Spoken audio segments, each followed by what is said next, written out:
প্ৰৱেশাতৰ আৰম্ভণিতেই উদ্বিগ্ন শংকিত তৃতীয় পৰ্যায়ৰ ভোটগ্ৰহণ সফলতাৰে সম্পন্ন হৈ গ'ল সমগ্ৰ দেশতেই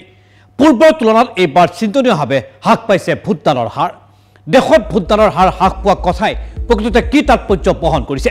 তাক লৈ এতিয়া সৰব চৰ্চা আৰম্ভ হৈছে বিভিন্ন ৰাজনৈতিক দলসমূহৰ মাজতো বিশেষকৈ প্ৰধানমন্ত্ৰী নৰেন্দ্ৰ মোদীৰ গৃহৰাজ্য গুজৰাটকে আদি কৰি হিন্দী বলয়তো হ্ৰাস পাইছে ভোটদানৰ হাৰ যিসমূহ ৰাজ্যত বিজেপি যথেষ্ট শক্তিশালী সেই ৰাজ্যসমূহতে হ্ৰাস পাইছে ভোটদানৰ হাৰ যি কথাই আজি তাৰিখত বহন কৰিছে ৰাজনৈতিক বিশেষ তাৎপৰ্য মোদীৰ গৃহৰাজ্য গুজৰাট বিজেপিৰ দুৰ্গ উত্তৰ প্ৰদেশ আদিত লক্ষণীয়ভাৱে হ্ৰাস পাইছে এইবাৰ ভোটদানৰ হাৰ ভোটদানৰ হ্ৰাস পাইছে বিজেপি মিত্ৰজোঁটৰ চৰকাৰ মহাৰাষ্ট্ৰ আৰু বিহাৰতো তৃতীয় পৰ্যায়ৰ নিৰ্বাচনৰ অন্তত গুজৰাটৰ ভোটদানৰ হাৰ 58%। একেদৰে উত্তৰ প্ৰদেশৰ 57%ৰ বিপৰীতে বিহাৰৰ ভোটদানৰ হাৰ হৈছে 58%। বিজেপি মিত্ৰজোঁটৰ চৰকাৰ থকা মহাৰাষ্ট্ৰত তৃতীয় পৰ্যায়ৰ ভোটদানৰ হাৰ হ'ল 61%। 2019 চনৰ নিৰ্বাচনৰ তুলনাত এই সংখ্যা যথেষ্ট হ্ৰাস পাইছে চলিত লোকসভা নিৰ্বাচনত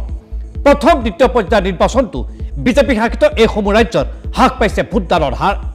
প্ৰথম পৰ্যায়ৰ নিৰ্বাচনত উত্তৰ প্ৰদেশত ভোটদানৰ হাৰ আছিল কেৱল 55%।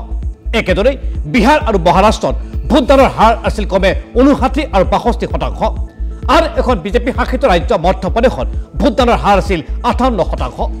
ৰাম মন্দিৰৰ প্ৰাণ প্ৰতিষ্ঠাৰ পাছতেই হিন্দী বলৰ ৰাজ্যসমূহত বিজেপিৰ ঢৌ বলিব বুলি এক প্ৰকাৰ অনুমান প্ৰকাশ কৰা হৈছিল বিশেষকৈ ৰাম মন্দিৰ প্ৰতিষ্ঠা হোৱা উত্তৰ প্ৰদেশত হিলদল ভাঙি বিজেপিক ভোট দিবলৈ ভোটাৰে শাৰী পাতি ওলাই আহিব বুলি আশা প্ৰকাশ কৰা গৈছিল কিন্তু বাস্তৱ ক্ষেত্ৰত তাৰ এক ওলোটা ছবিহে দেখিবলৈ পোৱা গ'ল উত্তৰ প্ৰদেশত ভোটদানৰ প্ৰতি চৰম অনীহা প্ৰদৰ্শন কৰিলে উত্তৰ প্ৰদেশৰ ভোটাৰ ৰাইজে একেদৰে দেশজুৰি জনপ্ৰিয় প্ৰধানমন্ত্ৰী নৰেন্দ্ৰ মোদীৰ গৃহৰাজ্যতো ভোটাৰৰ মাজত দেখিবলৈ পোৱা নগ'ল উৎসাহ আৰু উদ্দীপনা ভোটাৰৰ এনে অনীহা তথা ভোটদানৰ হাৰ হ্ৰাস পোৱা কথাই এতিয়া কপল তুলিছে বিজেপিৰ পৰখনত ভোটদানৰ হাৰ হ্ৰাস পোৱা ঘটনাই কেন্দ্ৰীয় দলটোক বিপদত পেলাব নেকি তাক লৈ এতিয়া আৰম্ভ হৈছে ৰাজনৈতিক জগতত বিশেষ চৰ্চা মূলতঃ দেশৰ শাসন ব্যৱস্থাৰ প্ৰতি একাংশৰ যে মোহভংগ ঘটিছে সেই কথাই প্ৰকাশ পাইছে প্ৰথম 3টা পৰ্যায়ৰ নিৰ্বাচনত বিজেপিৰ হিন্দুত্ব ৰাজনীতি আৰু সমন্বয়হীন বিৰোধী ৰাজনীতিয়ে আকৰ্ষিত কৰিব পৰা নাই সৰ্বসাধাৰণ ভোটাৰক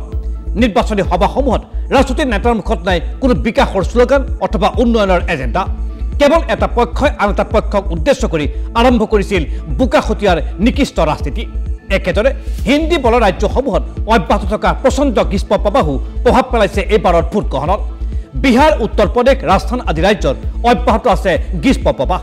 প্ৰচণ্ড গ্ৰীষ্ম প্ৰবাহৰ বাবে একাংশই ঘৰৰ পৰা ওলাই গৈ ভোটদান কৰাত দেখুওৱা নাই আগ্ৰহ এবাৰ ঠায়ে ঠায়ে প্ৰবল প্ৰতিষ্ঠান বিৰোধী ঢৌৰ সন্মুখীন হৈছে ভাৰতীয় জনতা পাৰ্টি প্ৰতিষ্ঠান বিৰোধী ঢৌৰ বাবেও একাংশ বিজেপি শাসিত ৰাজ্যত ভোটাৰৰ মাজত দেখিবলৈ পোৱা গৈছে তীব্ৰ অনীহা নিৰ্বাচনৰ এমাহ পূৰ্বে দেশৰ নিৰ্বাচনী ফলাফলক লৈ এক প্ৰকাৰ নিশ্চিত আছিল ৰাজনৈতিক বিশেষজ্ঞসকল কিন্তু প্ৰথম 3টা পৰ্যায়ৰ নিৰ্বাচনৰ পাছতেই এক কথাত ক'বলৈ গ'লে দেশৰ ৰাজনৈতিক দৃশ্যপট এতিয়া সম্পূৰ্ণ ধুৱলি কলি তেনেস্থলত ভোটদানৰ হাৰ হ্ৰাস পোৱাৰ কথাই কাক লাভান্বিত কৰিব সেই আজিৰ মুহূৰ্তত কোৱাটো এক প্ৰকাৰ কঠিন হৈ পৰিছে আৰু সকলো পৰিস্ফুট হ'ব নিৰ্বাচনৰ ফলাফল ঘোষণা কৰাৰ বিশেষ দিনটোতে